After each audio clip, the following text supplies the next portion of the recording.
Week 9 of the fantasy football season. Here's a few defense DST units I would start. The first one, the Los Angeles Chargers. So this Charger defense, they're a hot and cold type of D this season. Some weeks they have good weeks, and some weeks they can't do much. In the last few games for this DST, Week 6 in Miami, 27 points allowed, 2 sacks, 3 INTs. Week 7 versus the Colts, they got the doors blown off, 38 points allowed, a sack. And then Week 8 versus Minnesota, they bounced back in a big way on Thursday night. 10 points allowed, 5 sacks and interceptions. So this week a slam dunk matchup at the Tennessee Titans that give up the most fantasy points to defenses on the season. And Los Angeles with Khalil Mack back in the lineup is always a plus, where he can get to the quarterback and make things happen. So with all those factors and a great matchup at Tennessee where they can't move the football or really make plays, I like the Chargers as a start this week. The next start, staying in Los Angeles, but this is the Los Angeles Rams. So the Rams coming off by blowout victory in London versus the Jacksonville Jaguars. And their defense, we know, could go out there and make plays. And we saw it the last couple weeks before they went on by. Week 6 in Baltimore, 3 points allowed, 4 sacks, an interception, 2 fumble recoveries. And Week 7 at Jacksonville, 7 points allowed, 7 sacks in London in that game. So Week 9, a great matchup versus New Orleans. Give up the 10th most fantasy points to DSTs on the season. And we just saw Tampa Bay go in there and hold them to 3 points in that one. They just put up over 20 fantasy points was that Tampa Bay defense. So this week, I think Los Angeles could go in there, make some plays. Tyler Shaw with Spencer Rattler, head coach Kevin Moore, still don't know who's going to be the starting quarterback. So like I said, as of now, it's either going to be the rookie Shaw or the youngster Spencer Rattler, who's been a turnover machine this season. But either way, I think Los Angeles, home game, coming off the bye week, regardless who the quarterback is, especially if it's Shaw in his first career start on the road, could be trouble for him. So the Rams definitely a DST to start this week. The next DST, the Denver Broncos. So a lot of people shied away from Denver in the starting lineup last week with a high-powered Cowboy offense coming in. But I still thought Denver at times made some plays and looked decent.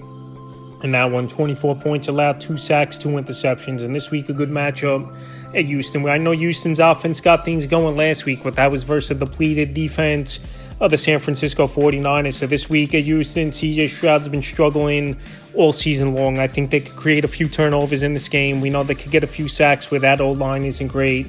And the running game isn't great as well over there in Houston. So with all those factors, and Denver really playing great football in terms of putting up offensive points, where the defense just has to fix a few things. I think this week they could get right at a Houston Texan offense, which isn't that great, and definitely a DST. I would start this week. The next DST, the Green Bay Packers. So the Packers, they've had a couple hiccups here and there over the last couple weeks as Green Bay. But last week, I thought for the majority of that game, they did a good job. Bend but don't break at the Pittsburgh Steelers, even though Pittsburgh still scored 25 points.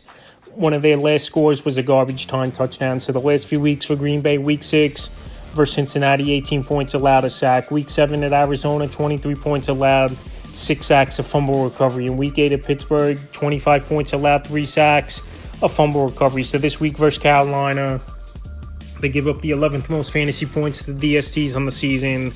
And also as well, we'll see if Bryce Young comes back in this game. They're hoping he could practice this week and get back on the field after Andy Dalton couldn't do anything. It was a crash test dummy last week versus the Buffalo Bills. But like I said, Carolina, they don't have a lot of weapons. Tator McMillan at wide receiver. Chuba Hubbard, Donald, pretty solid backfield, even though I think this week they could struggle versus this defense. So with all those factors, and Green Bay now 5-1-1 on the season, and the defense trying to get going even more with Micah Parsons playing more snaps, they're definitely a DST I would start this week. In the final DST, the Indianapolis Colts. I know this Colt defense, they're going to give up their points, but also they're going to get to the quarterback and create turnovers. And this week going into Pittsburgh, Aaron Rodgers, we know he's 41 years old. If you get a hand on him, he's going to go down and take the sack. And the last few weeks, they've gone out there, even though it's been some favorable matchups, and put up some points. Week 5 versus Vegas, 6 points allowed, 4 sacks, 2 interceptions, a block kick. Week 6 versus Arizona, 27 points allowed,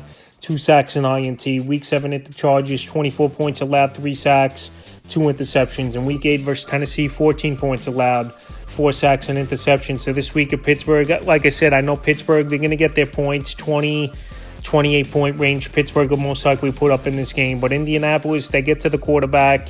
They'll get their interceptions or fumble recovery here and there. And as a back-end start for fantasy owners this week, I think Indianapolis could be a decent option. So that's a few defense DST units I would start for Week 9 of the fantasy football season.